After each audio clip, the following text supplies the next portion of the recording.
live on your tablet, phone, and the KUTV app. This is 2 News Live. Thanks for joining us on 2 News Live. Great to be with you tonight. I'm Brian Schnee. It is Tuesday, December 5th. Going in depth tonight on a new motto in the city of Orem that was voted in unanimously, but it's turning some heads a bit, getting some conversation. Also, that gondola project, right? What is the latest with it? Amanda Gilbert joins us in just a few minutes. Before we dive in, though, here's a look at what's making headlines tonight. You can find a lot of these stories on our website, KUTV.com. Here are some of the things that you can find there. The Air Force continuing to search for the remains of 2 crew members unaccounted for after a military aircraft crashed off the coast of Japan. It was an Osprey. We learned today that a Utah airman was among those on board. This is folks from St. George with their family. They lived here with our service member. The Osprey experienced mechanical issues and one of the engines caught fire. You can find that on our website, KUTV.com. Also in our headlines tonight, Utah's governor just unveiled his new budget proposal. Governor Spencer Cox is asking lawmakers for $150 million to try and put homeownership more in reach. He's hoping this will increase the supply of housing while lowering some costs. Also in your headlines tonight, the parents of Gabby Petito say that Brian Laundrie told his parents that the phone that Gabby had was gone just a few weeks before her remains were found. Petito's parents updated a civil complaint as part of a lawsuit against Laundrie's parents and their attorney. They accused the 3 of intentionally keeping information about the 22-year-old's death. Finally, tonight in our headlines, looking forward to more live music here in 2024, learning which bands you can expect to see at next year's Kilby Block Party. The All-Age Music Festival returning to Salt Lake City May 10th through the 12th. Should be a great time. Headlining the 25th anniversary festival, LCD Sound System, the Postal Service, Vampire Weekend. They got Wu-Tang Clan here too. Should be a great time. As we go in depth tonight, you can always get in touch with us throughout the show. Hope you'll join us by using the hashtag 2NewsLive to join the conversation. You can always find us on Facebook, on Twitter, on Instagram. Send a DM any of those platforms to weigh in. Hey, let's go in depth tonight. I talked to you about this one just a second ago. The Orem City Council just approved a new motto. The City Council voted unanimously for the phrase, "In God We Trust." Paul Nelson in Orem tonight after speaking with the residents there. They're people, Paul. They're people. They're not residents. People, how are folks there in Orem reacting tonight? Okay. Residents? Well, the people in Orem who do reside in Orem. So we can both be right at the same time, Brian. It is kind of getting a mixed reaction here. There are some people that we spoke with that say that they're fully on board with it, that they are firm believers in God, and they say that they believe that too often things are kind of taken out. Well, God is taken out of any kind of discussion in government, and they actually like to see it coming, the discussion coming back. So they're on board with it.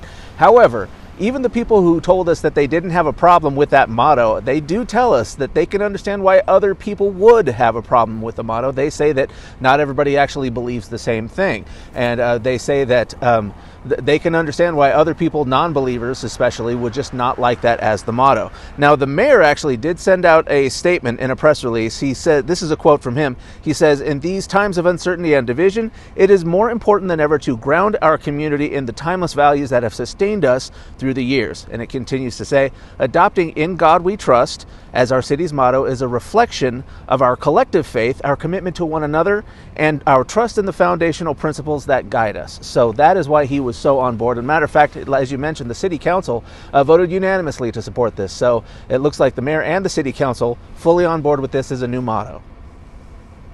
Paul Nelson with us here on 2 News tonight. Paul is our resident 2 News Live reporter. There you go, Paul. So I think the word here in question is obviously what we see it as, the word God. Did they have other mottos? Like, did they have other ones that were also being considered? Or was this just the one brought forth after a study? How did this come to be?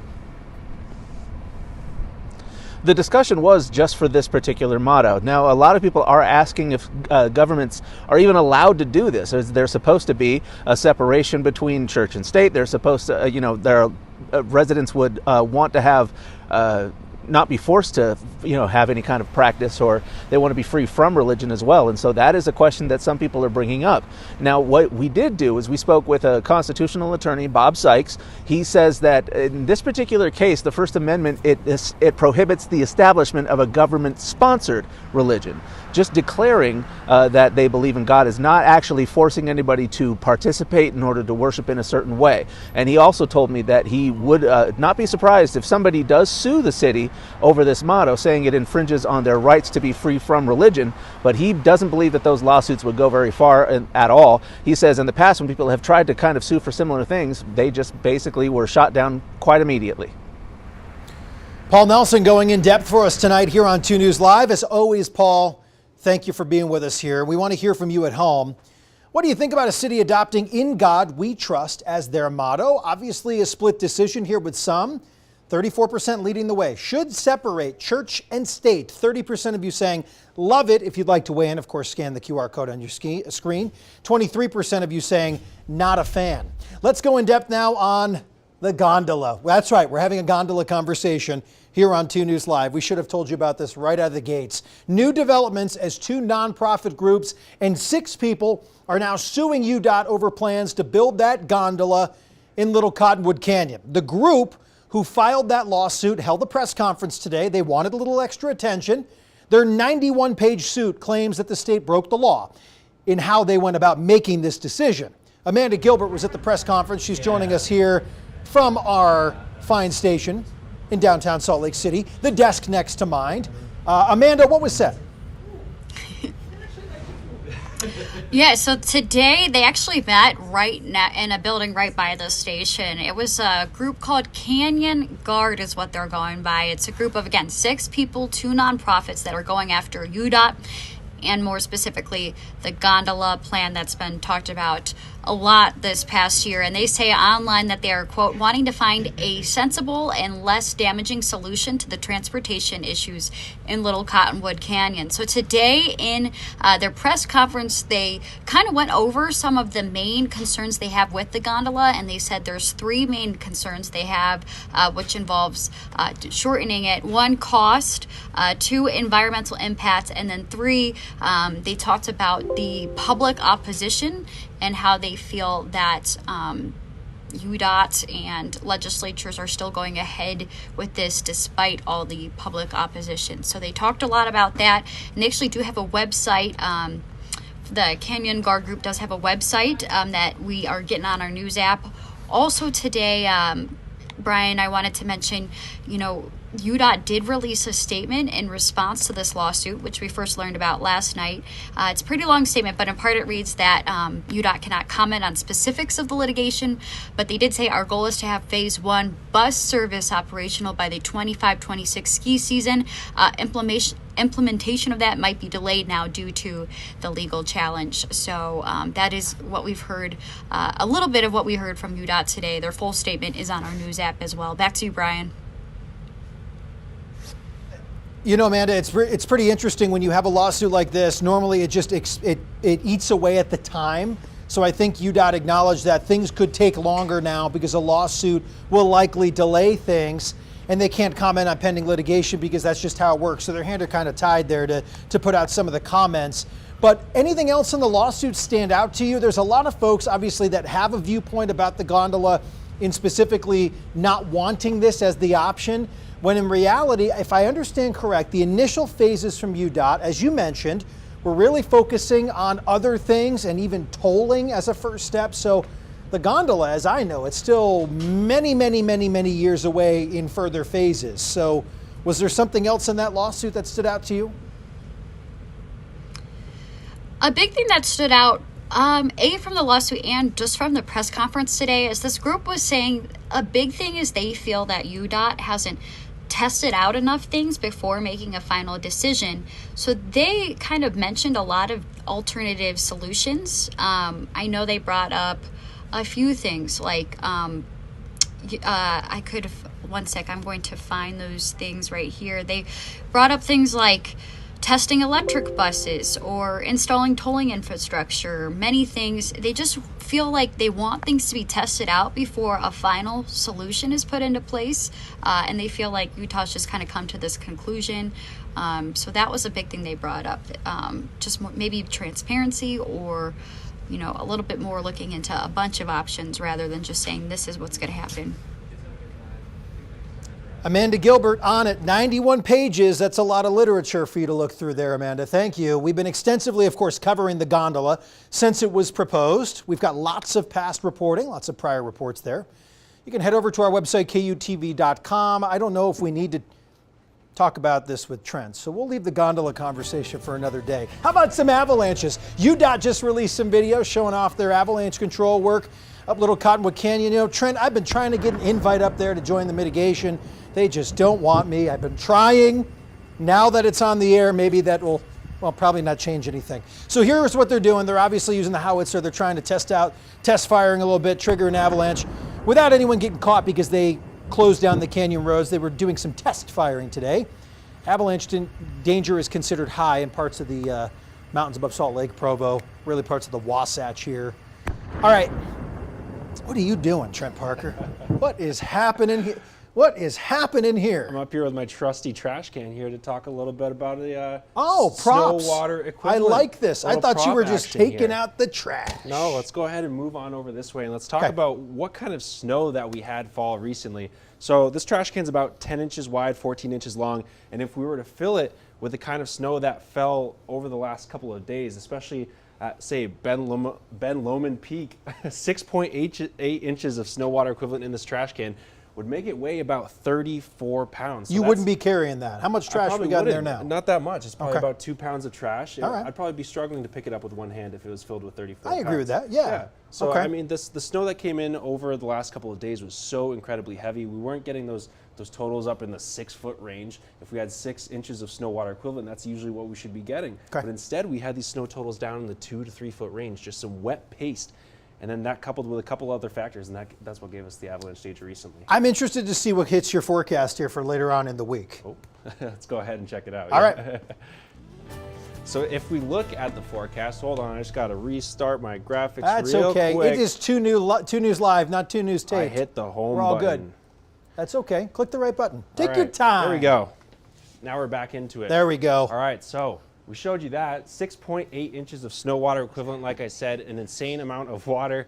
And then this is what happened last night. Even after the resort had opened for a couple hours during the day, we still had some avalanche mitigation going on. This one of those remotely controlled explosive devices up on the top of Mount Baldy, and it triggered a slide here in what's known as Little Chute. So that's just skiers right of the mostly known main chute there on Mount Baldy, and actually ran a pretty good distance. A lot of water weight, and it'll move pretty fast down there once it gets toward the apron. So thank you, Connor Worth, for sending in that awesome video last night right around sunset of Alta Ski Patrol doing what they do best. All right, we are tracking some stormy weather. Big area of low pressure off just to our west, and it's pulling in this atmospheric river, a huge plume of moisture to the Pacific Northwest. We're under the ridge of high pressure for now, but let's go ahead and take a look at some of these rain totals that have popped up in just the last 24 hours. We're talking about rain totals in the 2 to 5 inch range, and a lot of Washington and Oregon. I put a little pinpoint here on Seattle, and it looks like they've measured right around 2.5, almost 3 inches of radar estimated rainfall there in the Seattle metro area. So a huge amount of moisture just off to our north. For us, it's really just going to mean a couple of clouds here as we're stuck under this ridge of high pressure. But the good news is we do have some stormy weather over the next 48 hours that's going to continue to mix our air, prevent that pollution from building up. So Thursday morning, we could see a couple light rain and snow showers there towards the northernmost parts of the state, up into the mountains as well through Thursday morning. And then that storm kind of moves off, and then we're watching a much larger one for Friday that's going to come in out of the northwest. And to start, it's going to be cold enough for snow to fall all the way down to the valley floors. So we could see that snow filling in here across the I-15 corridor right after midnight Friday and through Friday morning as well. This is the time period that we're most concerned about, with some moderate snowfall, maybe a couple of spots with some road snow, some road slush out there. It's not a huge storm, but it's just enough to maybe impact some travel plans through the day on Friday. And then by Saturday, that storm system should be out of here. So valleys, we're pretty much looking at 1 to 4 inches across the I-15 corridor, as much as maybe 2 or 3 inches down there towards Beaver, as much as potentially 6 inches here across the Wasatch Front. We're going to have to watch this over the next couple of days as we get more details on that. 6 inches in Park City, and then the mountains could potentially see that plus a little bit extra, looking like another foot possible up in the Cottonwoods, especially by Saturday morning. So we have issued a first alert weather day for the Friday commute from Logan all the way south to Cedar City, and that's for road snow, the potential for some road snow as well as some reduced visibility, which is likely. And then the valleys again, 1 to 4, mountains 6 to 18 inches. And down in St. George, we're kind of getting mist again from this storm. Just a little bit of some wind there Friday and Saturday, as well as those cooler temperatures. But in the meantime, we'll be up into the 60s. Those overnight lows definitely thawing too. 34 on Friday as your morning low, and then we're back into the 50s by the time we get to next week. So really not a huge story down there in St. George. It's all up here in the northern and central parts of the state. 54 tomorrow, 48 on Thursday. A couple light rain showers possibly in the morning. And then Friday, that first alert weather day, high of 36, overnight lows dropping back into the 20s. And then I figured I might as well pull up the Alta Snowbird 7-day because we're all looking at it. We all want that ski season forecast. And I just remembered we can't move this camera, so we can't get it over here. Well, we can move out of the way. If we could take that one, it would show a little angle. That's all right. No, yeah. I know. So really, the We're big going story for here it. is going to be Thursday night into Friday. That's when we could see that foot total or more, up to maybe 18 inches up the Cottonwood Canyons. Okay. And then it looks like we have another chance Sunday as well, and those temperatures stay nice and cold if they want to continue making some snow. All right, 'tis the season. Thank you, Trent. Of course. I moved your trash can. By the way, it's still. I actually brought it over here too. I'm like, I carried it over to the weather why not wall, right too. I here? thought it was my little buddy. We'll end the show here with that, separating us here. Thanks for watching 2 News Live. We'll be back tomorrow as we will be here throughout the remainder of the week. Have some cool stuff lined up for you the next couple days too. Thanks for joining us tonight. We are back with you again tomorrow, and if you miss any of our conversations from tonight or from yesterday, perhaps you missed our in-depth conversation with the Craig Gordon from Utah Avalanche Center. You can find that really awesome in-depth long-form conversation on our YouTube channel right now, KUTV 2 News. Have a great rest of your evening. See you tomorrow.